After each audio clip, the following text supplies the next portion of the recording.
Magician Recaps explains here. Today, we are going to explain an action, adventure, and sci-fi movie. The movie begins with 300 years after an incident called The Fall. Dr. Ito, a cyber surgeon, discovers a cyborg in a junkyard in Iron City. Despite its worst condition, its brain is intact and is still alive. Ito brings it home and repairs it. When the cyborg later wakes up, she wonders at her new form. She gets up with unfamiliar legs and studies herself in the mirror with an excitement. Afterward, she slowly creeps down the stairs to observe the people that brought her back. Ito checks if there are any malfunctions on her, but she just reveals she's rather hungry. She asks whether she knows Ito, and if he knows who she is. She cries upon realizing that she doesn't have her memories, but Ito assures her that she'll remember her memories eventually. Ito then takes her outside, where she's amazed by a city suspended in the air. Zalem. She asks if he has a name for her, so he calls her Alita. While Ito tours Alita around Iron City, he explains how people from everywhere arrived after the fall, but nobody from there is allowed to go to Zalem. Alita notices a sports show playing on TV called Motorball, but Ito tells her that it's not worth watching. When Ito leaves Alita alone after getting food, later on, she shares her food with a stray dog. She sees a wanted poster for a murderer who killed 6 women.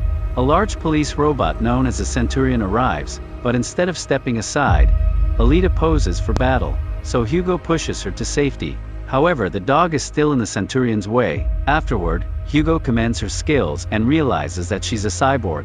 Ito returns and explains that Alita is new around the place. As Hugo leaves, Alita watches him even as Ito pulls her away. In the night, someone attacks a woman from behind. Later, Alita wakes up and notices Ito coming home with blood on his arm. The next morning, Alita watches Ito work and notices an injury on his arm. The cyborg patient tells he's a victim of cyborg body part stealers. He also mentions the serial murderer, so Ito tells Alita to be careful. Outside, Alita comes across Chiron, who observes her with interest. Alita walks away. Chiron then meets with Ito and asks about Alita, noting that she's using their deceased daughter's body. Chiron concludes that Ito still can't let go of their child's memory. Chiron offers Ito to work together to create Motorball champions, so she can save enough money to return to Zalem. She adds further that Vector can make it happen. However, Ito refuses as he's certain that there's no way back to Zalem. Meanwhile, Alita finds Hugo playing Motorball with friends, so he invites her to join. However, Alita struggles to keep up in the game and slams into a pole.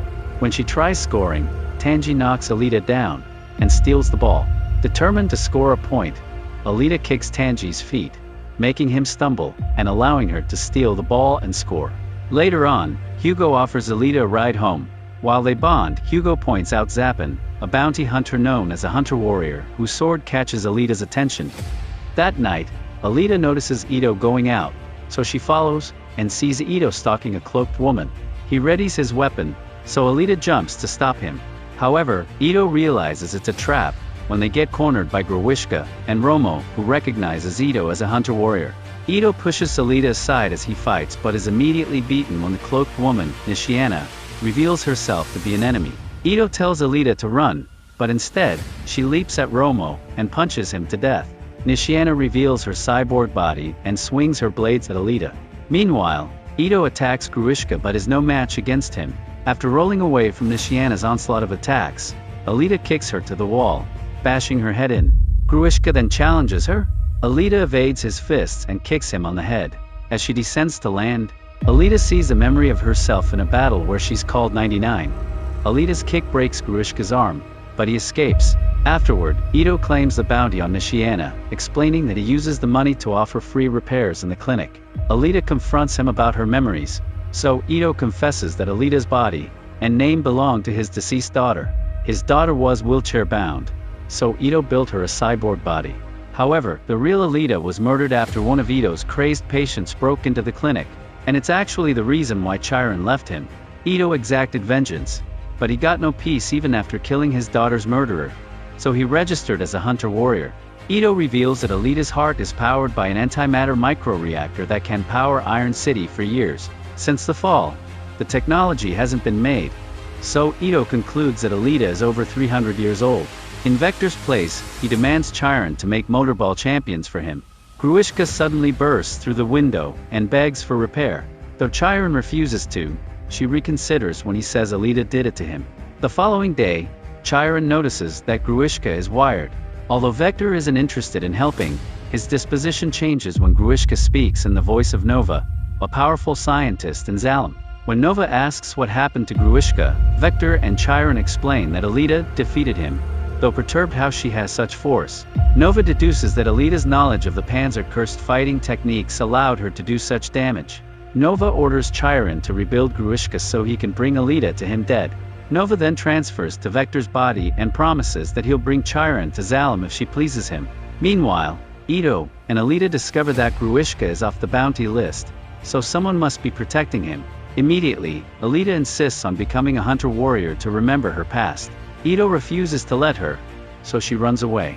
Alita joins Hugo in a motorball match where he explains that a final champion of motorball gets to go to Zalem. During the game, a player, Kanuba, and his weapon called grindcutters catch Chiron's attention. Suddenly, Tanji calls Hugo for an important matter, so they leave the match. When Kanuba goes outside later, two masked motorcyclists try to bring him down. Kanuba fights back, but more masked figures electrocute him before the assailant's truck arrives to pull him in. While the crew removes Kanuba's parts, Vector arrives to compliment their work. Hugo removes his mask, revealing himself and his friends as the masked assailants. Vector pays the crew and tells them to deliver the parts to Chiron. Afterward, Vector finishes off Kanuba. The next day, Hugo and his friends take Alita outside the city.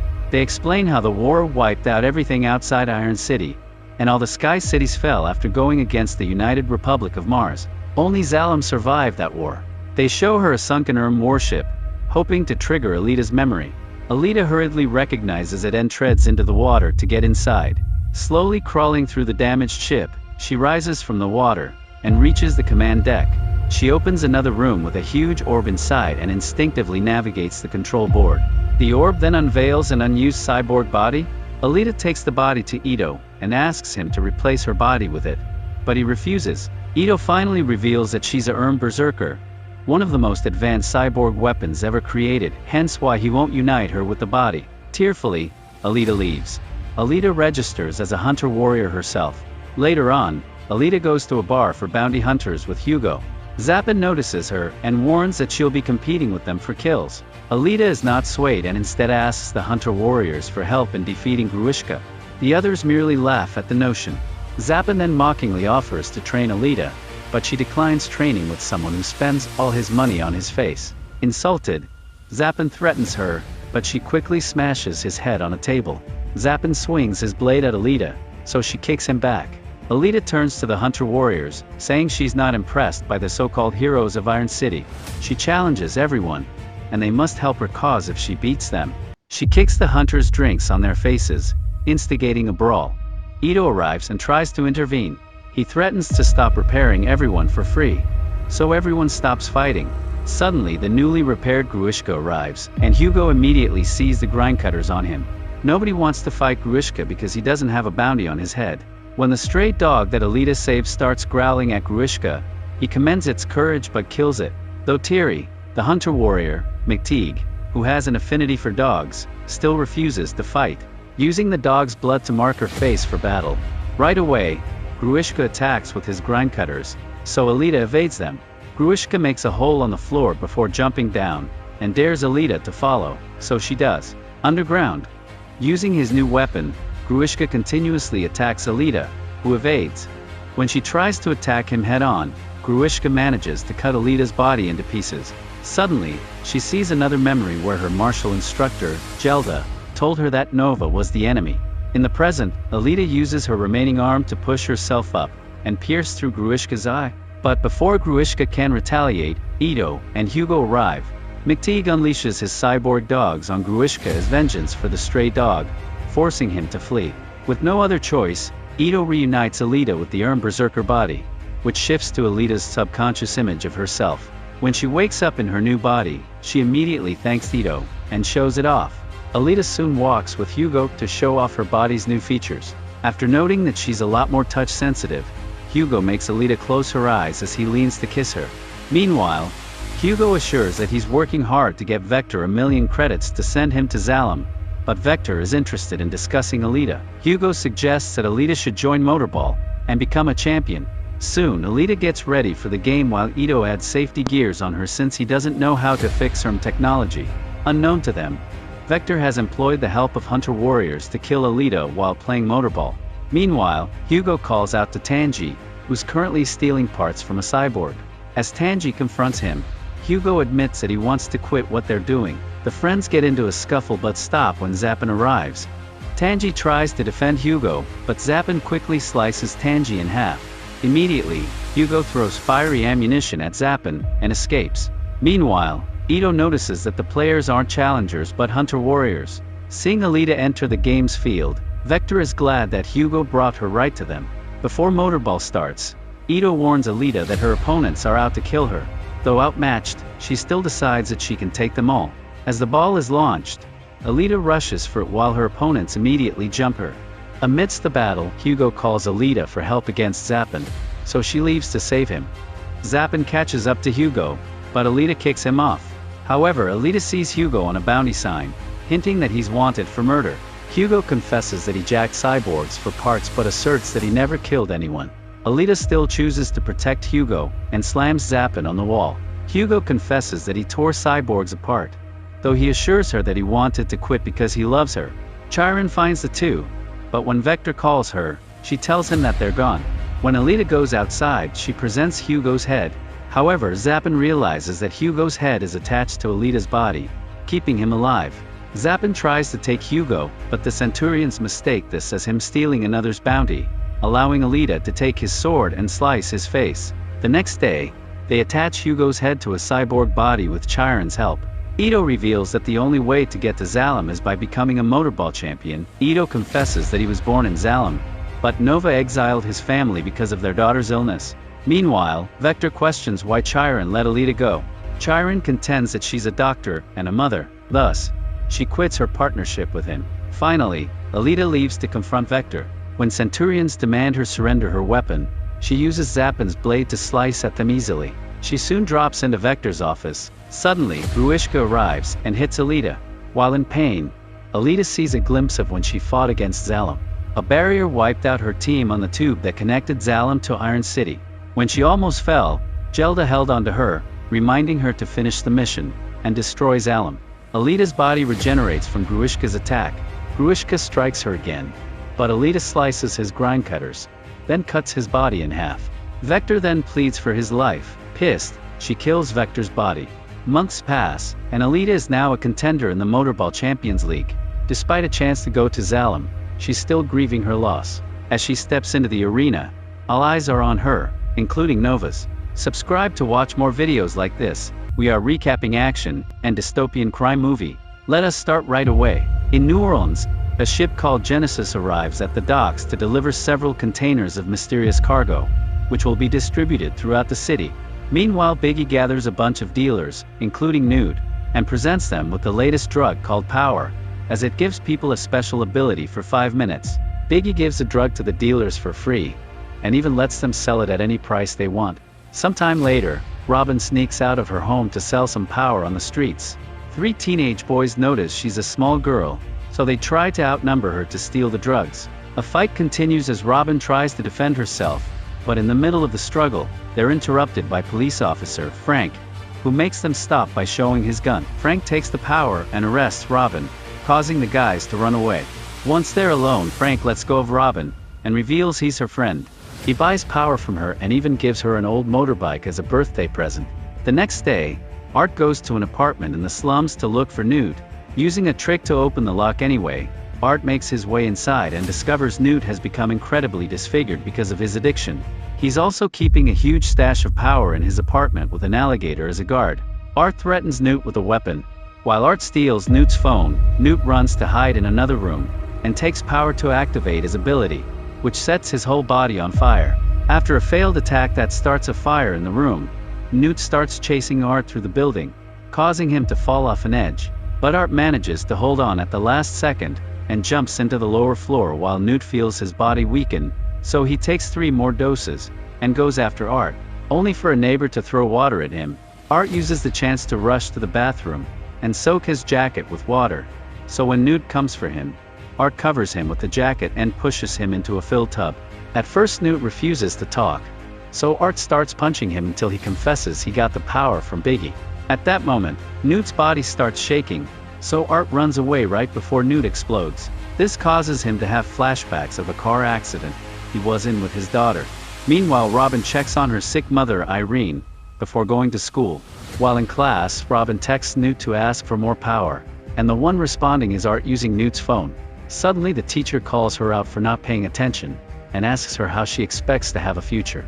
A friend mentions she's a great rapper and starts to create a beat for Robin to freestyle, so a nervous Robin begins rapping against the system, and her teacher. Her classmates record everything, and cheer for her, only to then reveal this was just a fantasy in Robin's head. The teacher asks her to give up her phone, or go to the principal's office, so she chooses to leave.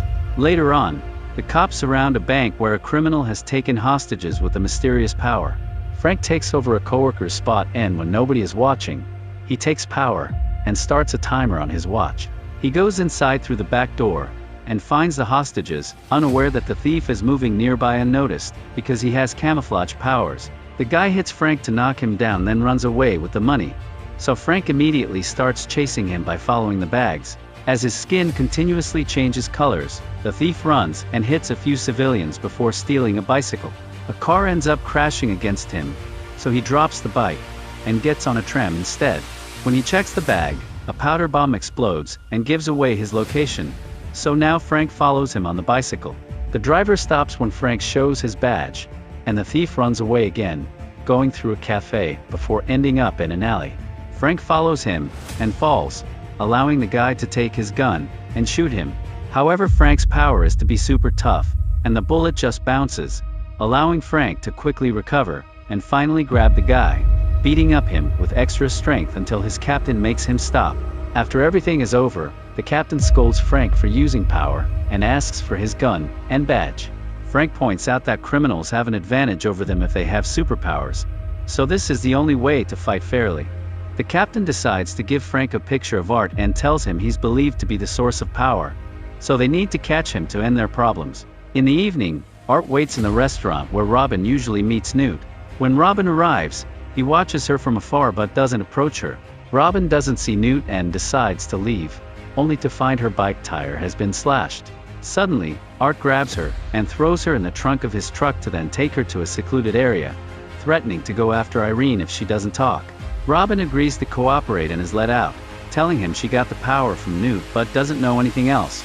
Then, Art shows her a picture of a woman and a bald man, but she doesn't recognize either of them. While they talk, Robin sends Frank a text asking for help, so Art immediately takes her phone away. Art makes her call, a number he found on Newt's phone, and she pretends to be a dealer in trouble, so she's told to go to a specific supermarket and ask for alligator wine. The duo makes it to the market, and while Robin asks for the wine, Art gets distracted by a random customer and loses track of Robin. The girl is taken to see a man in the back called Coelho, and instead of asking him about the source like Art told her, she tells Coelho all about the scary dude waiting outside.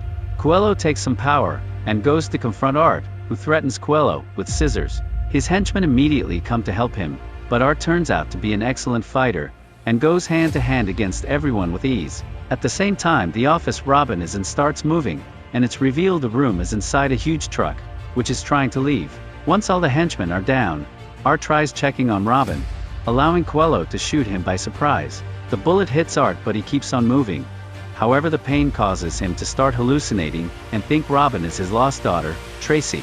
Thankfully, Robin's voice snaps him out of it, and he notices another door, which he shoots open to discover a secret computer room with monitors that track all of Power's users. Art realizes that the distributor is giving away power for free because he's using the locals as lab rats to test the product.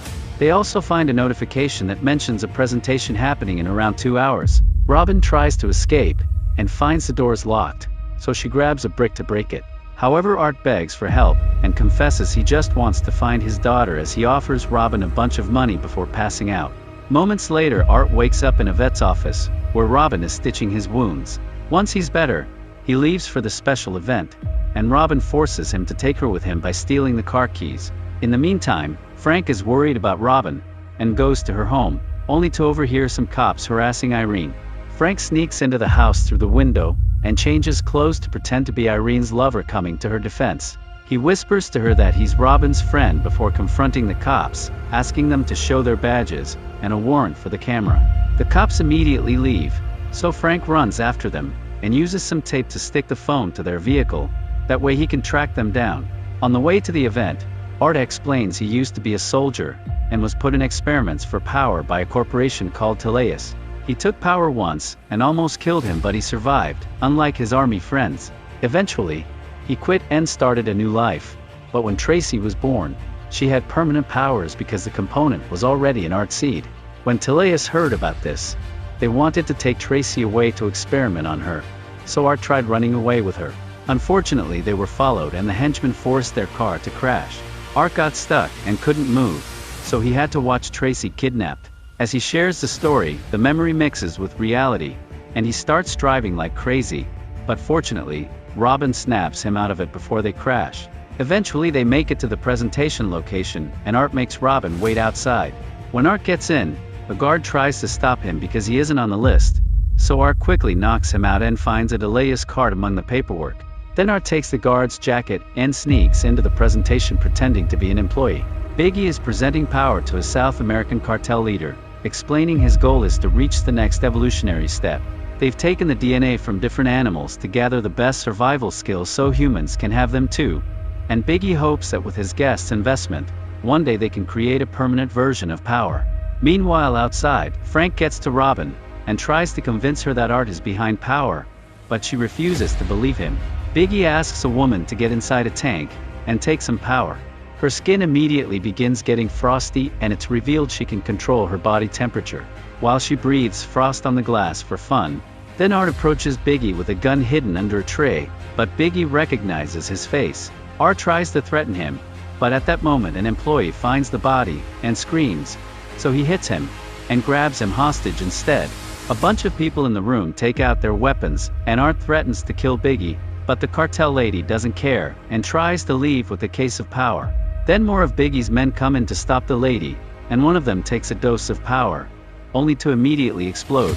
This triggers a gunfight between Biggie's and the lady's men, causing both sides to quickly begin losing people as Art joins the fight as well. While Biggie tries to run to safety, Art manages to grab Biggie and shakes him as he demands answers. So Biggie finally explains those are Dr. Gardner, the head of the project, and her bodyguard, Wallace, who took Tracy. They can be found on the boat called Genesis, which carries the whole operation. Frank arrests Art, and when Robin tries to defend him, Art just tells her to go home. While Robin gets on her bike, she sees Wallace among the cops and recognizes him from Art's picture, so she decides to follow him. Meanwhile, Art tells Frank that in a few seconds his captain will tell him to take him somewhere else instead of the precinct. His prediction comes true, and Frank realizes his captain is part of Teleus bribed men in the force. Frank finally hears Art out and learns his daughter has been the sample they used to make power, which will spread to the rest of the world if they don't stop it. So by the time Teleus men surround the car, Frank is already gone. Afterward, Art is taken to the Genesis and meets with Gardner, who was the one to experiment on him during his army days. Robin is watching nearby, and Frank is furious to see her when he arrives. After a pointless argument, Frank gives her a special earbud so she can keep guard and inform him of anything happening in the area. Then Frank takes some power and approaches the guard, who shoots him down before going away, leaving the door open because he thinks Frank is dead. Frank quickly recovers thanks to his power but loses the bud that connects him to Robin as he sneaks inside. Robin decides to sneak in too, and hides inside a van, which is loaded onto the ship. Robin then searches around the control room, and finds Frank cuffing a bunch of unconscious workers. On the monitors, the guys escorting Art ask for the door to be opened, so Robin presses a button as a cover. So Frank takes a gun and the earbud, asking Robin to guide him while he goes to save Art. After he leaves, Robin closes the very heavy door for safety. At that moment, the alarms go off, and Wallace takes power so he can punch the doors down by force. While looking at the different monitors, Robin finds Tracy, and gets distracted, so another powered guard finds Frank, quickly disarming him. A hand-to-hand fight begins, but Frank can't cause any damage because that black dude is made of rubber. In the struggle, Frank loses the earbud again, and Robin has to talk to him through the speakers, so Wallace finds her location, and begins punching her door. Frank gets stuck in a tight rubbery hold, but he manages to punch the guy and release himself before dragging the man to a nearby door. Robin immediately closes it and the guy's arm gets trapped. Wallace finally brings down the thick door, only to discover Robin has broken the computer with an axe and escaped through the emergency hatch. As the ship takes off, Frank takes more power before retrieving his gun and continuing his search. Meanwhile, Art reveals he's had a power dose in his mouth all along, and convinces the guard to let him go to avoid the consequences of his powers. At that moment both Wallace and Frank find him, so Wallace punches Frank before turning to Art. Frank passes his gun to Art, who shoots Wallace twice, easily killing him, where she finds Tracy, and notices the scars on her body from the experiments. At first Tracy is wary, but she immediately becomes happy when she hears her dad is there. Suddenly Gardner comes looking for Tracy too, but the girls manage to hide under a hatch just in time. Soon they make it to the deck, and reunite with Frank and Art, who finally hugs his daughter again. Frank tries to take the girls to the lifeboat, and uses his body as a shield against the incoming bullets. But Robin sees Art in danger, and goes back to help him. She frees a hook to knock out the guard. Art rushes to the lifeboat to reunite with the others, but Robin is caught by the guards, and Gardner asks for Tracy in exchange for Robin's life. Art comes out and takes power, gaining the ability of a pistol shrimp. This allows him to vaporize the water around him, and shoot extremely hot shock waves that kill all the henchmen in seconds. Robin jumps out of the way just in time as all the containers are brought down, and a crane falls on top of Gardner. Art passes out because his body can't stand so much power, meaning he's about to die. However, Tracy immediately comes to his side, and heals him with her powers. Now the group can get on the lifeboat, and finally escape. Sometime later, Art informs Frank he's leaving with Tracy to start a new life. Frank plans to bring the story to a journalist, so he can reveal all the corruption in the force, and Robin goes back to her mom, promising to take care of her with the money Art has given her as thanks. And there you have it. Subscribe for more videos like this. The movie begins with an asteroid heading straight towards the Earth. All the countries shoot rockets at it, causing the asteroid to get destroyed, and saving humanity. Unaware the chemical compounds coming down to Earth from the rockets cause all cold-blooded animals to mutate, until they start eating humans, and turning them into aggressive man-eating monsters. This results in 95% of the human population being eaten within a year. The remaining humans that survive start hiding underground to stay away from the surface. 7 years later, we meet Joel Dawson, who lives in one of many bunkers called colonies, with his team who took care of him after his parents died. Joel also cooks for everyone in his colony, since he does not know a thing about fighting, and has a freezing issue when he gets stuck in dangerous situations. The other survivors in the colony have settled their love life except for Joel. He thinks about his girlfriend, Amy, getting separated from him during the evacuation. Joel promises to Amy that he will find her one day. Before she leaves with her family, Joel decides he has had enough, and asks his team members that he is going on a quest to find Amy. They inform him Amy's colony is 85 miles away at Jenner Beach, and he may not survive to reach there. Before Joel leaves his colony, his team hands him a map, and a crossbow, and lets him know that everything on the surface will try to eat him, so he must not fight, but run away from dangerous situations. Joel steps outside his colony, and he is amazed to see the surface again after 7 years. He checks his map, and starts heading west. While passing through a deserted village, Joel comes across a monstrous toad. He tries to run, but gets attacked by the toad. As the toad starts pulling Joel towards itself, a dog suddenly shows up, and bites the toad, which releases Joel. The dog guides Joel into an old bus, which saves him from the toad. Joel learns that the dog's name is Boy, and thanks Boy for saving him. Joel then falls asleep as the night falls. The next morning, Joel waves goodbye to Boy, and leaves the vehicle to begin his journey again. However, Boy wants to go with him, and Joel allows him to come. Boy also wants to bring his old owner's cloth with him, which Joel puts in his backpack, and they begin the journey together. Along the way, Joel plucks some berries to eat, but Boy warns him that they are poisonous, so Joel decides not to eat them. Later, Joel falls into a hole, which is a nest of worm monsters, called sand gobblers. Joel starts to panic since he is surrounded by them, but suddenly, a man throws a rope to rescue him, and succeeds in helping him get out of their nest. The man introduces himself as Clyde, who is with his adopted daughter, Minnow. Clyde lets Joel know that they are heading north to the Snow Mountains, where fewer monsters exist due to the cold climate. On their way, Minnow teaches Joel how to use a crossbow, and lets him know that he has to clear his mind to get a perfect shot. Later on, they encounter a snail monster, but its intentions are not to hurt them, and chooses to slide away. Minnow tells Joel not all monsters are dangerous, and there are nice ones too, and it's easy to read their intentions by looking into their eyes. As the night falls, Joel starts to draw the monsters he came across. Joel has a hobby of making entries of monsters and their weaknesses. He believes it could help humanity survive and target them easily. The next morning, Clyde offers Joel to go with them, since they are close to the snow mountains, and asks Joel they would make a good team together. However, Joel appreciates it, but he is determined to find Amy. Minnow starts to cry, as she doesn't want Joel to go. She hugs Joel, and tells him to visit her someday. Clyde gives Joel a hand grenade, and tells him to only use it when necessary, before they go on their separate ways. As Joel walks through a creepy swamp, Boy senses something is wrong, and runs to hide under a structure. Joel begs Boy to come out, but suddenly a giant centipede monster shows up, and attacks Joel with its tail. The centipede monster starts wrapping itself around Boy. Meanwhile, Joel gets frozen, and thinks about the time when he tried to rescue his parents who got stuck in a car, but they get smashed by a giant monster, which leaves Joel frozen. Joel doesn't want the same to happen to Boy, so he gets up, grabs his crossbow, and shoots the centipede monster, and kills it. Joel reunites with Boy, and is happy that he could save him.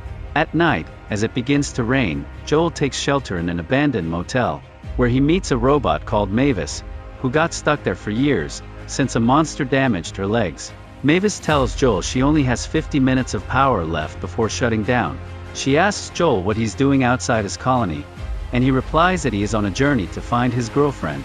She asks for her colony's location, and shows Joel that he is only 9.3 miles away. Mavis requests Joel to take her outside, since she hasn't been able to walk for years. She asks Joel for his full name, and shows him his parents' photos, which makes Joel emotional, and he hugs her.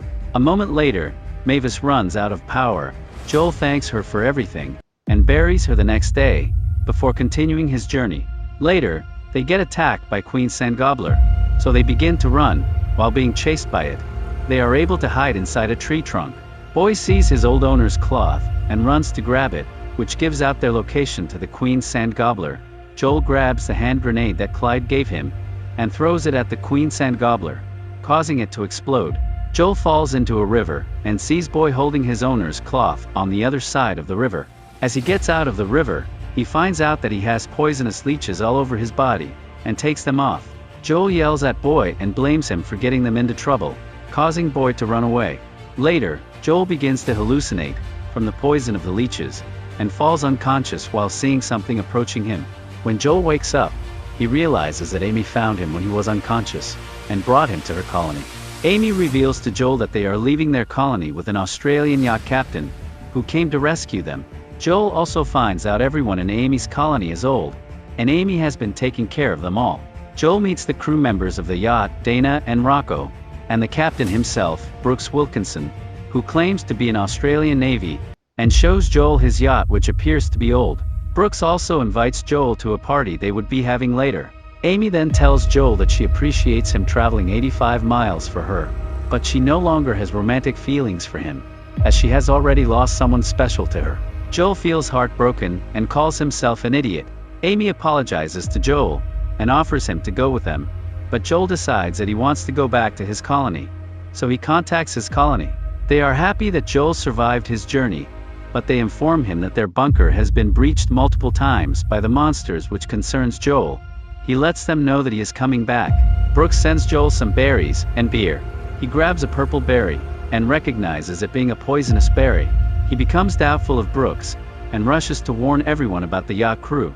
As he steps outside, he realizes all the people of the colony have been poisoned. He warns Amy that Brooks is not to be trusted, and that they have been given poisonous berries. Suddenly, Dana punches him from behind, and he falls unconscious. When he gains back consciousness, he realizes all of them have been tied up. Brooks orders Dana to destroy their radio tower. Amy begs her not to do it, but she shoots it with her cannon anyway. Brooks reveals his real plan. He lets them know that they are actually thieves, who steal food and fuel from helpless colonies. Brooks presses a button of the equipment he is wearing, which summons a massive crab monster on the beach. Everyone starts to run for their lives. Amy frees herself. She then frees Joel. Amy charges with a metal frame towards Rocco, who tries to shoot her, but Amy forcefully strikes him with it. Joel grabs a metallic rod as the crab monster charges towards him. He uses the rod to flip over the crab monster on its back. Brooks presses the equipment again, causing the crab monster to get back on its legs. Meanwhile, Amy is fighting Dana, but she gets attacked by Brooks, and falls unconscious. Brooks tells his crew that they are leaving, and run away with their supplies on a boat. Suddenly, Boy shows up, and Joel is happy to see him again. He tells Boy to help Amy. Boy then starts licking Amy, which wakes her up. She then hands Joel a cannon while the crab monster grabs him in its claws. But just when Joel is about to shoot it, he looks into its eyes, and senses that its intentions are not to hurt them. Joel realizes it is being controlled by Brooks through a chain connected to his equipment. So he shoots the chain, resulting in it being destroyed, which sets the crab monster free. Brooks is unable to control the crab monster again. It then drops Joel down, and begins charging towards Brooks and his yacht for revenge. The crab monster eats Brooks and both of his crew members, before completely destroying their yacht, causing it to sink. Before Joel leaves to rescue his colony, he tells Amy that they will be heading north to Snow Mountains, where it's safe. He also hands Amy his survival book, and tells her he can make another copy since he has it all in his mind.